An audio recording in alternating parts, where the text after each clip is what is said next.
Hi, my name is Romy. Welcome back to Start Pages. Today, we're going to be starting what I hope is the first of 4 reading vlogs for the Magical Readathon. So, this is my first time participating in the Magical Readathon. So, I'm currently working towards the novice status of Master of Elements. So, it's April 4th at like 10 p.m. and I'm only just starting to read and just starting this vlog. So it's not looking good for me, but we're gonna move past and hope I still, pass the spring semester. I'm currently in the kitchen because it's 10 p.m. and the lighting in my room at night is absolute trash. So reading book wise, the first subject I want to pass is elemental studies, and the prompt for that is flowers on the cover. So for that, I'm going to be reading Into the Light by Mark Oshiro. My plan for this readathon is to listen my ARC TBR because I requested a lot of ARCs and I was not expecting to be approved for them. So now I'm working my way through that TBR. So for this readathon, I'm going to try and use ARCs for as many prompts as possible. So Into the Light by Mark Oshiro. I chose this one because I'm very excited for The Sun and the Star by Rick Riordan and Mark Oshiro, and I want to support Mark Oshiro outside of his contribution to the Bridenverse. So I saw this book on NetGalley. I was like, I know that name. And I know that name. I was like, The Sun and the Star. So I read the synopsis. I was like, that sounds interesting. So I'm gonna read it and try to support this author. Into the Light by Mark Oshiro. Keep your secrets close to home. It's been 1 year since Manny was cast out of his family and driven into the wilderness of the American Southwest. Since then, Manny lives by self-taught rules that keep him moving and keep him alive. Now he's taking a chance on a troubling situation with the Varela family, whose attractive but surly son, Carlos, seems to promise a new future. Eli abides by the rules of his family, living in a secluded community that raised him to believe his obedience will be rewarded, but an unsettling question slowly eats away at Eli's once unwavering faith in reconciliation. Why can't he remember his past? But the reported discovery of an unidentified body in the hills of Idlewild, California, will draw both these young men into facing their biggest fears and confronting their own identity and who they are allowed to be. It's sounding interesting, so right now I'm just going to make my tea and then I'm going to go into my room and start reading. And according to Goodreads, this book is 400 pages long and there's only like 2 hours left of today. And I probably should go to sleep. I don't know. I just gotta read until I feel like stopping. Okay, so I'm 32% into this book, right? It's 2 POVs. Like in the first clip when I gave it a synopsis, we know that we're following 2 main characters, Manny and Eli. So far, it's more Manny's story and then 1 chapter of Eli's POV every like 4 or so chapters of Manny's. It's very reminiscent of what was happening in Delicious Monsters by Lucille Sambury. Also, I wasn't sure if I was going to be able to tell the difference between the characters initially because when we first started, there was nothing at the top telling us whose POV we were in. I knew from reading the first page who it was because of the situation that the character was in, and I thought, okay, I'm going to struggle for a while to figure out when POVs switch until I like notice the difference between character voices. But the formatting of the POVs is different. The chapters in Manny's POV, the font and the sizing of the font is different than in Eli's POV.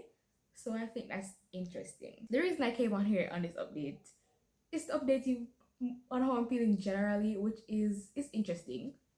But mostly I can talk about one specific line in this book. Usually when I read a book, pop culture references can either be a hit or a miss, depending on if I am a fan of whatever it is referencing. It can be positive or negative. And like if it's something that if I'm neutral on, but it's mentioned very frequently, then it can be a negative for me in this. And I haven't actually read a book where something was or a pop culture reference was mentioned that I felt wholly positive on. But 30% into this book, Manny is talking to Carlos and they're talking about music that they're both into. And then they mention Meet Me at the Altar, Bad Religion, or Paramore.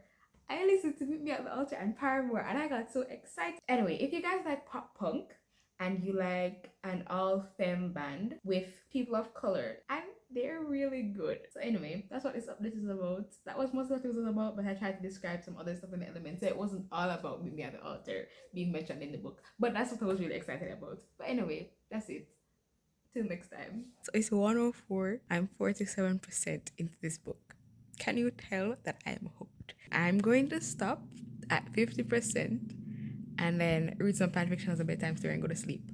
But I'm really enjoying this book. But the reason I came on here is to say I have a theory that even like me thinking about my theory, it sounds absolutely crazy. It sounds wild. It sounds like it doesn't make any sense.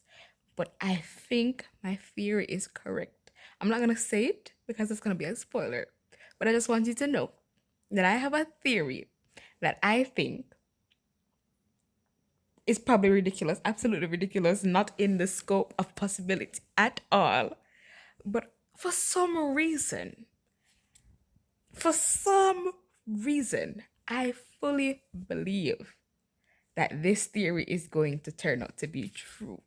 And if it does, I deserve an award and I should be written down in the history books or something as a certified genius. Because, anyway, have a good night or a good morning.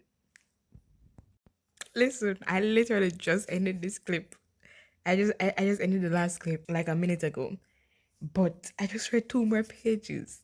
And I swear to God, the book is confirming my theory. Like I swear I'm not crazy. It would make more and less sense if I told you what the theory is, but that would be spoiling the book. It's confirming my batshit crazy theory. And if I'm right, I just realized I wasn't looking at the camera at all. But I swear to God, I think my absolutely bizarre theory is correct, and I feel like the book is confirming it. So when this book is done, if I'm right, nobody can talk to me anymore after that because I forgot to tell you in the update after this, but my theory was completely correct. I was right. I'm on some brain shit that nobody else is. Hello.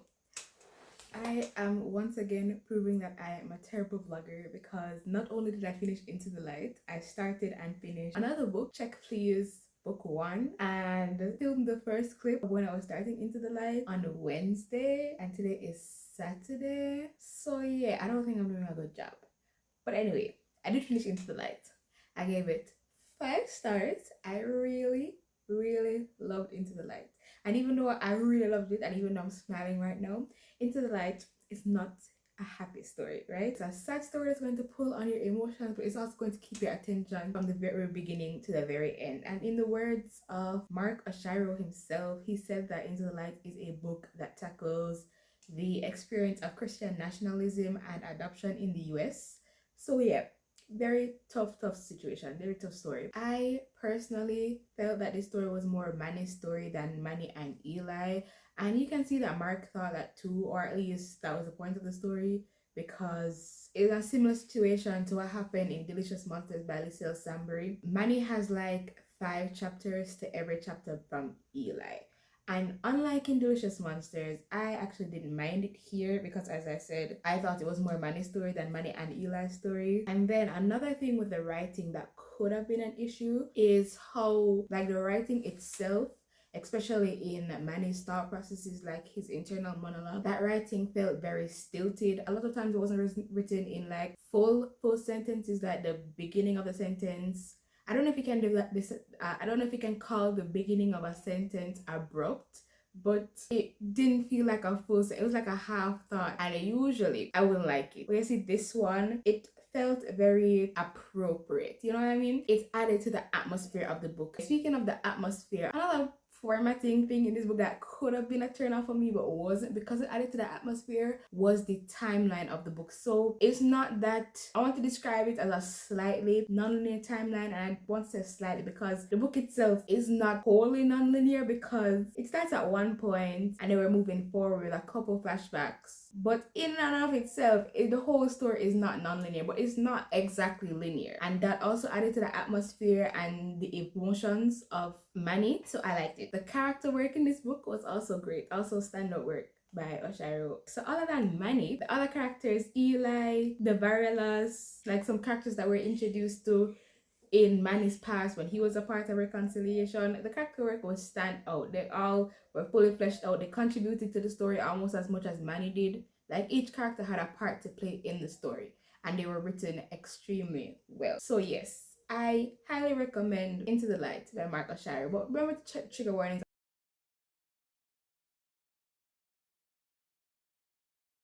Elemental Studies. My subject, Elemental Studies. I passed Elemental Studies Spring Equinox. The second book I finished was for Conjuration, and the prompt was recommended by a friend. I kind of tweaked this one, and for this one, I put my in real life, my IRL book club book check please. Book 1. I gave it 3 stars. I don't know if I want to continue the rest of the series 3 stars because it was kind of just meh, you know what I mean? So Check Please is this hockey graphic novel that follows this southern gay boy as he goes to college. He was like an ex-ice skater or something, and he goes to college and joins the hockey team, and that's kind of it. He does like, and he's a very good baker. He's like very obsessed with baking, and like he does vlogs to update the watchers on his life at university and on his baking recipes and whatever.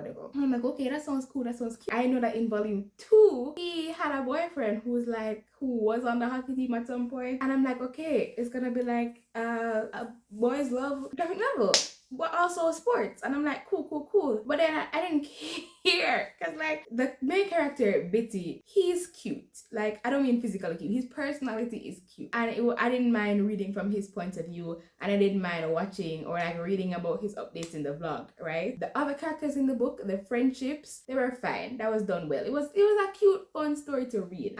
But one of the issues I had, it could partially be explained away with the fact that this is a graphic novel and not like a written novel that has time to, expound on situations. But I don't think it can excuse everything away because of that, because I feel like there is time. But what the author did this thing where they would have like a slightly high emotion scene or a slightly tense scene, and then the author would end it on like a cliffhanger. I don't want to say cliffhanger because it's nobody not dying or anything. It's just kind of like, okay, there was this scene where one of the seniors was graduating, and is it freshman, junior, sophomore, senior, or freshman, sophomore, junior, senior? I feel like sophomore comes before junior. I don't know, but like the 4th years, let's just use that because that's easier, was graduating, and they had a best friend who was in 3rd year, who was the manager of the hockey team, right? And then when it was announced that the 4th year got into Harvard, everybody was really excited, and the 3rd year friend was also very excited, but then they walked out to start crying because their best friend is leaving. And then we have Bitty who sees them crying and like makes a move to go and comfort them,